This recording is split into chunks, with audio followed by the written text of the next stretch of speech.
Yuhu, hello everybody. Kali ini Mr. Escobar akan menceritakan alur cerita film yang berjudul Inuyashiki. Film ini bercerita tentang kisah petualangan seorang bapak-bapak memiliki kekuatan super yang tidak sengaja ia dapatkan. Penasaran? Langsung saja ke alur ceritanya. Let's go. Oh yeah.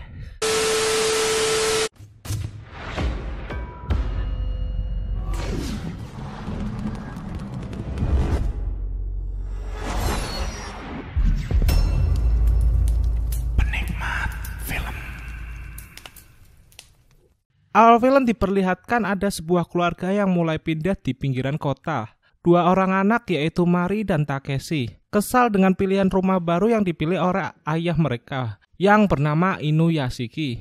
Rumah itu sangatlah kecil dan terletak di pojokan, sampai-sampai cahaya matahari pun tidak dapat masuk ke rumah itu. Inuyashiki yang notabene hanya karyawan biasa, ia memang mencari rumah yang sesuai dengan penghasilannya. Itu pun masih ia cicil sampai 15 tahun ke depan. Setelah berbedah, Mari mengajak yang lainnya untuk makan siang. Inuyashiki yang memberitahu bahwa ia mendapatkan bingkisan dari tetangga untuk dimakan. Namun Mari tidak memperdulikannya, lalu mengajak ibu dan adik makan di luar. Alhasil, Inuyashiki memakan bingkisan itu sendirian di rumah. Keesokan harinya, Pak Inu pergi bekerja menggunakan kereta komuter lain. Sesampainya di kantor, ia mendapatkan teguran oleh atasannya karena salah memperhitungkan stok barang. Berkali-kali Pak Inu meminta maaf kepada atasannya. Dan pada malam harinya, di bawah jembatan saat Pak Inu pulang, ia melihat beberapa perundung yang sedang memalak seorang anak laki-laki. Dengan takut, Pak Inu mencoba tak melihatnya dan kabur, namun tak dikira sang putri ternyata di belakangnya. Mari lalu menyebut bahwa ayahnya adalah seorang pengecut. Di rumah di saat gak ada kekerjaan, Pak Inu dikunjungi oleh Inu yang lain, artinya anjing. Di dalam kalung pengenalnya, ada sebuah kertas yang berada di leher anjing itu. Bertuliskan bahwa anjing ini bernama Hanako. Pak Inu sendiri ternyata senang dengan kedatangan Hanako. Tetapi sang istri melihat anjing itu, ia tidaklah senang dan menyuruh Pak Inu untuk membuangnya. Lalu ia memberikan selembar kertas untuk Pak Inu yang ternyata itu adalah hasil tes dari dokter. Keesokan harinya, Pak Inu mengunjungi dokter. Dokter itu menegaskan bahwa Pak Inu telah terkena kanker stadium 4 dan telah menyebar di seluruh tubuh Pak Inu. Dokter itu menyarankan Pak Inu untuk memberitahukan ke keluarganya dengan kondisi apa yang terjadi pada Pak Inu saat ini. Karena kemungkinan hidup Pak Inu tidaklah lama lagi. Di dalam rumah, Pak Inu mencoba menelpon istrinya. Namun sang ibu terlihat cuek saja karena sibuk bekerja. Kali ini ia mencoba menelpon putranya. Namun sekarang ia sedang dirundung oleh anak-anak nakal. Dan pada akhirnya Pak Inu menelpon Mari. Tapi sayang, Mari tidaklah mengangkat teleponnya juga. Karena menurutnya itu telah tidak penting. Pak Inu pun sedih dan tak tahu harus bagaimana. Malam harinya saat Pak Inu hendak memberitahukan penyakitnya, malah ia dibentak oleh Mari karena masalah sepele.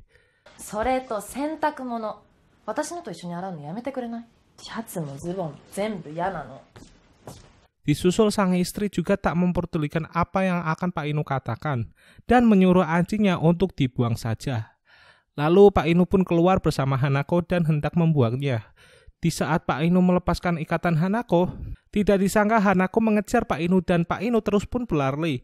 Berlari terus menghindari kejarannya, sampai berhenti di suatu taman. Di tempat itu Pak Inu melihat seseorang pemuda yang sendirian. Tiba-tiba cahaya terang dari langit mendekati mereka. Semakin lama cahaya itu semakin mendekati Pak Inu, dan tiba-tiba terjadi ledakan di sana. Dan terlihat samar-samar dua sosok alien yang kebingungan karena mereka telah membunuh dua orang manusia. Alien-alien itu pun mencoba menghidupkan dua orang itu kembali.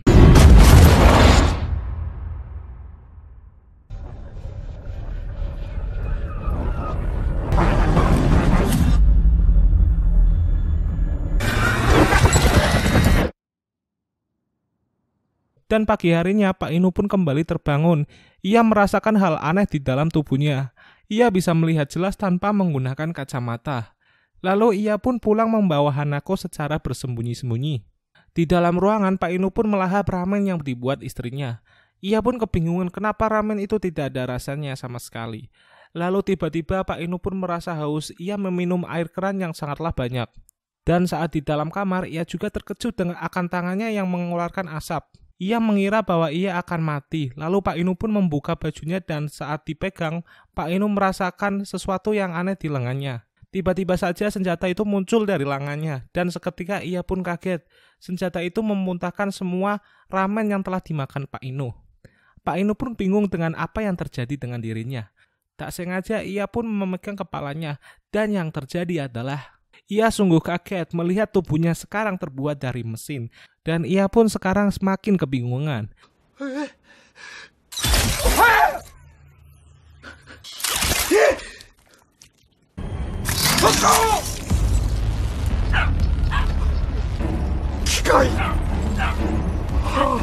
Di dalam ruang kelas, Mari sedang sibuk menggambar di saat pelajaran berlangsung. Di kelas, Mari juga ada seorang pria yang bertemu dengan Pak Inu semalam. Ia bernama Hiro. Hiro adalah teman sekelas Mari. Di saat pulang, Hiro pergi ke rumah temannya yang bernama Ando. Di dalam kamarnya, Ando sedang sibuk bermain game. Beberapa hari ini, Ando memang sedang muak berangkat sekolah. Lalu Hiro mencoba membujuk Ando untuk kembali bersekolah. Namun Ando tidaklah mau. Lalu Hiro memperlihatkan sesuatu yang Ando dan ia mengarahkan jarinya ke seekor burung. Saat ia berkata bang, tiba-tiba burung yang diincarnya itu pun mati seketika. Bang. Wow. Seperti tertembak oleh senapan angin. Ando pun terkejut melihatnya. Lalu Hiro mengajak Ando menuju ke parkiran basement. Dengan kekuatannya Hiro, ia menunjukkan bahwa dirinya dapat mengendalikan mobil sesuka hatinya. Tidak hanya itu saja, Hiro juga memperlihatkan bahwa sekarang dirinya bukan lagi seorang manusia. Ia pun menunjukkan tubuh robotnya di depan Ando. Ando pun terpukau setengah ketakutan.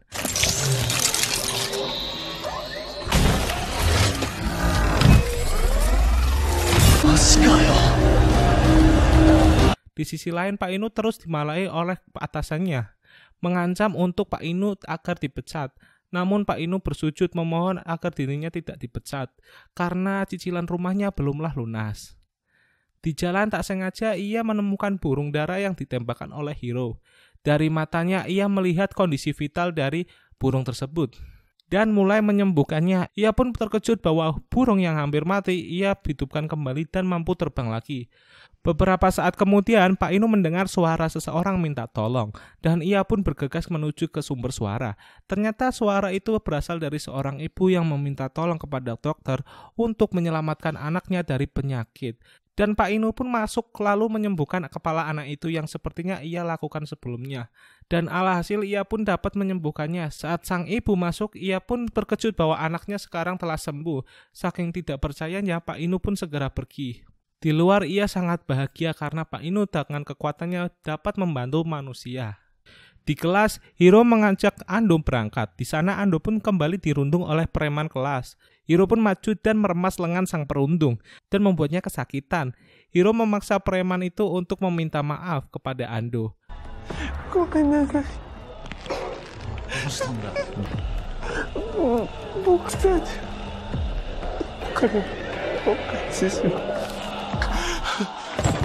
Hiro lalu mengacungkan jarinya ke preman itu dan mengancamnya akan membunuhnya.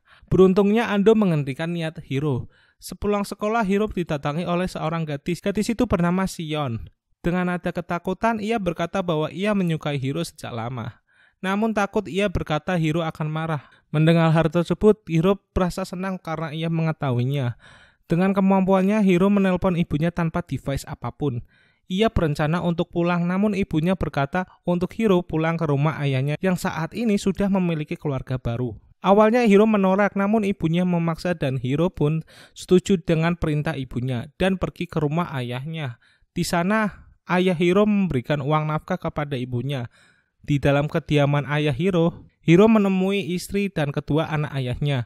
Namun perasaan Hiro berbeda, ia malahan ingin membunuh ayahnya. Namun ia urungkan dan pergi. Di perjalanan pulang, Hiro pun masihlah mendengar percakapan keluarga ayahnya yang bahagia. Hiro ternyata masihlah emosi ketika di perjalanan ia melampiaskan kemarahannya dengan keluarga random yang tak dikenalnya. Bang.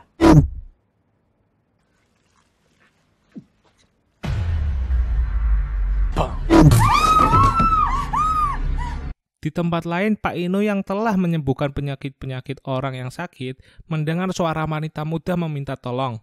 Dia pun langsung berlari menuju sumber suara. Setelah masuk, Pak Ino melihat wanita itu telah mati saat ia hendak menyembuhkannya, tetap saja itu sia-sia. Dan Pak Ino pun berjalan ke depan. Di saat ia melihat Hiro yang berdiri di depan dua mayat, Hiro pun mengacungkan jari kepada Pak Ino.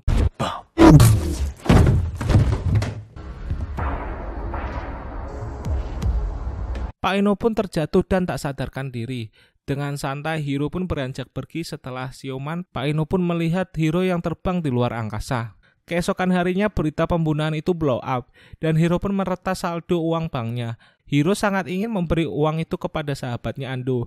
Namun Ando menolak karena Ando curiga bahwa Hiro adalah pelaku pembunuhan semalam. Mendengar hal tersebut, Hiro sakit hati dengan ucapan Ando. Di momen ini, Hiro pun mengakui bahwa ialah pembunuhnya. Ando pun tambah ketakutan. Hiro berkata bahwa ia kini adalah yang terkuat, tetapi ia tak akan melukai Ando dan melindungi sampai kapanpun. Namun Ando yang ketakutan menyuruh Hiro untuk menghentikan kegilaan ini dan memutuskan untuk pergi.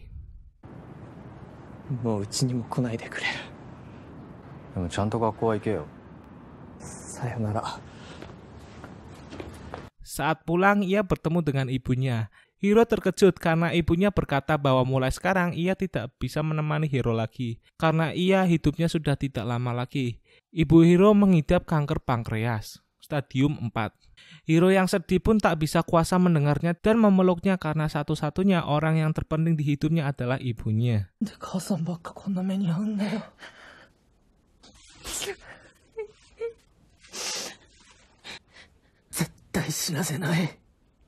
Di tempat lain, di rumah Pak Ino, sedang terjadi pertengkaran antara istrinya dan anaknya. Karena Takeshi mengambil uang tanpa memberitahu, serta Mari tidak mau lanjut ke bangku kuliah. Istrinya ingin Pak Ino menasihati mereka, namun Pak Ino malah memberikan uang ke Takeshi dan berbicara ke Mari untuk bebas memilih kehidupannya sendiri, karena ia tak pernah memarahi anak-anaknya. Namun malah sikap baiknya tersebut diejek oleh sang anak Mari. Karena ayahnya hanyalah karyawan biasa, bahkan untuk mencicil rumah pun ia pun kesulitan. Ditambah perkataan Mari sangatlah membenci ayahnya. Mendengar hal tersebut, Pak Ino pun hanya terdiam dan tak bisa berkata apa-apa. Otosan mitai ni dake wa naritaku nai no. Anata mo nantoka iika shinasai yo. Di dalam kamarnya, Pak Ino merenung bagaimana ia bisa menyelamatkan orang lain, sedangkan ia tak bisa menyelamatkan keluarganya sendiri. Pak Ino pun terus menangis dan satu-satunya yang peduli hanyalah Hanako. Beberapa saat kemudian, Pak Ino mendengar suara pria yang meminta pertolongan. Tanpa pikir panjang, ia pun terbang menuju ke sumber suara. Dan sampailah ia ke sumber suara, ternyata ia adalah Ando. Ando pun kaget melihat Pak Ino yang sama memiliki kekuatan seperti Hiro. Pak Ino pun bercerita awal mula ia dan Hiro mendapatkan kekuatan itu. Ando pun sadar bahwa kekuatan Pak Ino dan Hiro itulah adalah sama. Namun Hiro belum sadar bahwa ia memiliki kekuatan penyembuh. Pak Ino juga belum sadar bahwa ia memiliki kekuatan penghancur. Ando lalu memohon kepada Pak Ino untuk menghentikan aksi Hiro. Keesokan harinya ia mempelajari kekuatan penghancur yang dikatakan oleh Ando. Di sisi lain, Hiro mengajak ibunya di rumah sakit. Namun tak disangka oleh Hiro bahwa sentuhan pelukannya kemarin dapat menyembuhkan penyakit kanker ibunya. Di perjalanan pulang, tiba-tiba Hiro dihadang oleh beberapa polisi. Polisi itu mencurigai Hiro atas keterlibatan pembunuhan satu keluarga sebelumnya. Lalu Hiro pun kabur. Dan dalam pelarian ini, Hiro harus membunuh beberapa polisi. Sempat juga ia tertembak namun masih bisa bangkit. Lalu Hiro pun terbang jauh melesat ke angkasa. Hiro!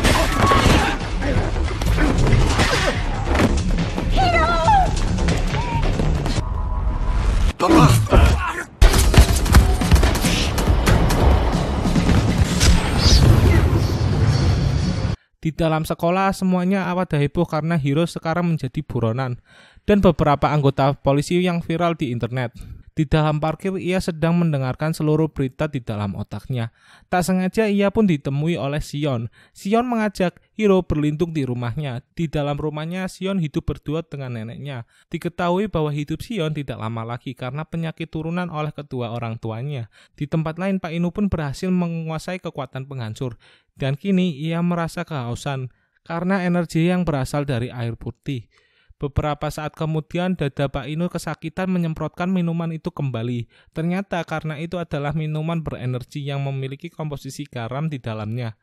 Lalu Ando pun sadar bahwa kelemahan Pak Inu adalah minuman yang mengandung garam. Dengan kata lain, Hiro pun memiliki kelemahan yang sama. Malam harinya di perjalanan pulang, Mari melihat ayahnya yang berbincang-bincang dengan Ando.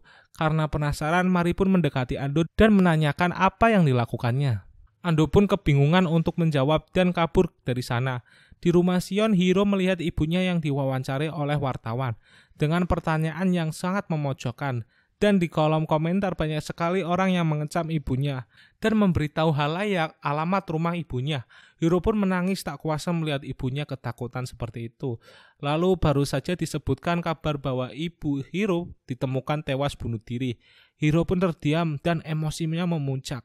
Hiro melihat komentar dan yang mengecam ibunya. Lalu Hiro pun mengecek device orang yang telah memberitahukan tempat tinggal ibunya. Dari jarak jauh Hiro pun menembak berkali-kali orang tersebut. Dan orang itu tewas seketika.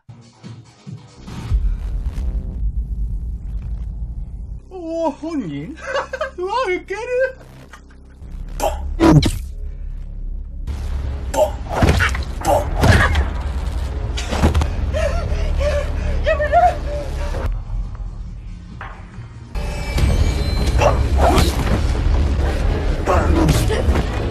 Tidak hanya satu orang saja dan ia pun membunuh semua orang yang telah membuli ibunya satu persatu. Bahkan reporter yang menanyai ibunya juga dibunuh olehnya. Sion pun menemui Hiro yang kehilangan energi. Ternyata Sion tidak percaya kalau Hiro adalah pelaku pembunuhannya. Sion selalu melihat sisi baik Hiro karena ia menyukainya. Hiro pun lalu mengajak Sion melintasi seisi kota.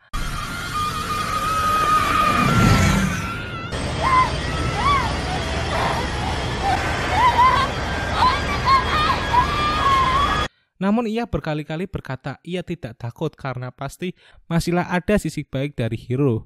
Hiro pun menyadari sekarang tidak ada satu orang pun di dunia yang peduli dengannya kecuali Sion. Hiro pun berjanji untuk menjadi pelindung Sion sampai akhir hayatnya.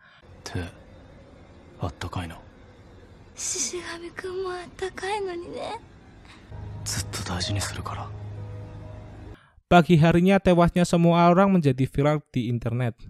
Ia memiliki luka yang sama seperti korban Hiro sebelumnya. Di sisi lain, berita memberitahukan aksi seseorang yang menyembuhkan puluhan orang mengidap kanker. Di saat seluruh penjuru negeri takut, dengan aksi Hiro, aksi Pak Inu juga menjadi sorotan. Saat malam harinya, Sion terkaget karena ada puluhan polisi di dalamnya. Dan Hiro yang mendengar jeritan Sion segera terbangun dan hendak melindunginya dari hujan peluru. Namun sayang, Sion dan neneknya tewas terkena tembakan. Hiro pun sedih meratapi nasib Sion karenanya.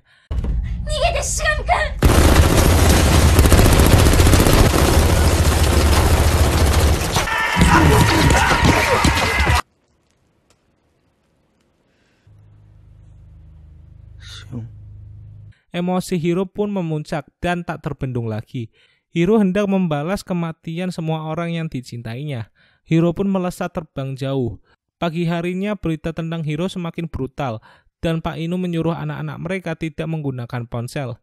Namun mereka tidak memperdulikan ocehan oleh Pak Inu. Mari dan rombongan kelasnya mengikuti study tour. Pergi ke dalam gedung balai kota. Di saat ini Hiro berkata ia sedang marah dan hendak membantai semua penduduk di Jepang.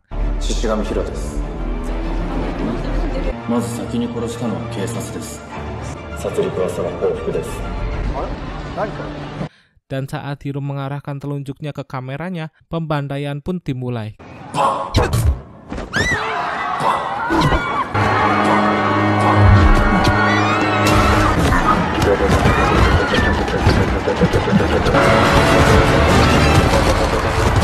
Di tempat latihan, Pak Inu menyadari apa yang dilakukan Hiro yang sedang beraksi. Ia pun mengambil satu botol dan bergegas melesat pergi. Sampai saat ini, berita mengenai Hiro pun viral di mana-mana dan tetap membunuh secara brutal. Saturday Night ShowのMasaki desu. Shigami-kun,ことしていいと思う?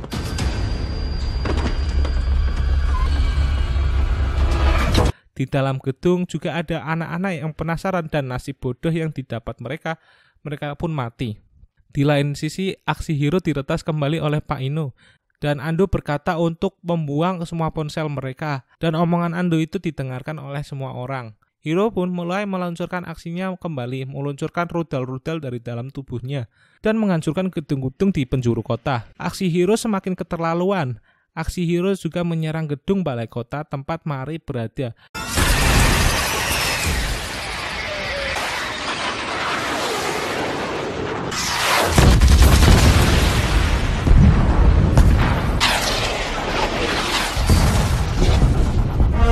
Pak Inu menemui Hiro dan menyuruhnya untuk berhenti.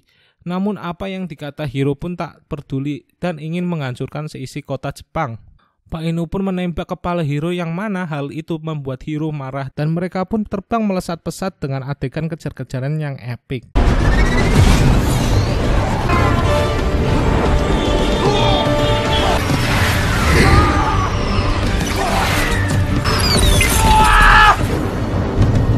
Sesambil terbang, Pak Inu melacak keberadaan si beban Mari, namun ia tak diberi kesempatan. Hiro pun menembaknya dari punggungnya Pak Inu dan menendangnya sampai menembus ke gedung.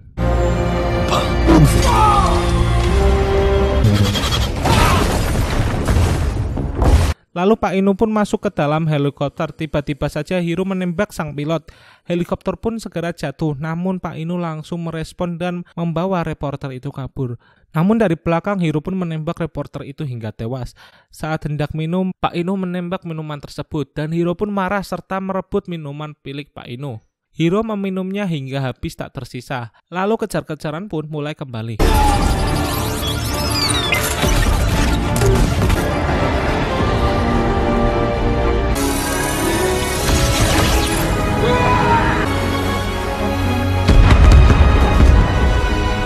Pak Inu pun terus terbang sampai melalui atmosfer. Sampai akhirnya Hiro pun menangkap Pak Inu dan mengarahkan senjatanya ke wajah Pak Inu. Tak disangka yang keluar adalah air minuman energi. Hiro tak menyangka bahwa botol air tersebut adalah minuman berenergi. Melihat kesempatan ini, Pak Inu pun mengarahkan senjatanya dan menembak Hiro.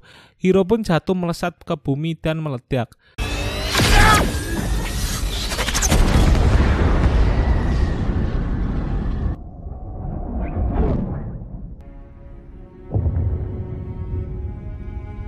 Dan Pak Inu bergegas menemui Mari yang sebelumnya terkena ledakan. Lalu Pak Inu menyembuhkan Mari, namun Mari tak kunjung siuman. Namun secara ajaib, Mari pun selamat. Dan tiba-tiba dari belakang Hiro pun menendang Pak Inu. Itu adalah Hiro yang masih hidup. Lalu Hiro membunuh setiap orang yang ada di sana. Dan saat Hiro menembak Mari, serangan Hiro pun dihentikan oleh Pak Inu. Namun masih terkena di dada Mari. Hiro yang marah memukuli Pak Inu sampai kepalanya terbuka.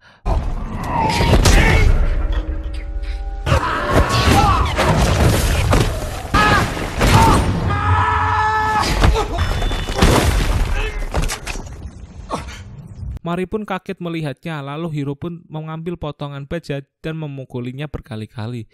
Mari pun merasa kasihan melihat ayahnya. Kemudian Hiro membawa Mari ke pinggiran gedung. Dan Pak Inu memohon kepada Hiro agar tidak melakukannya. Namun Hiro tidak memperdulikannya dan tetap membuang Mari. Melihat itu Pak Inu pun marah mengarahkan semua kekuatannya tanpa ia sadari. Ia juga merusak lengan tangan dan tubuh Hiro.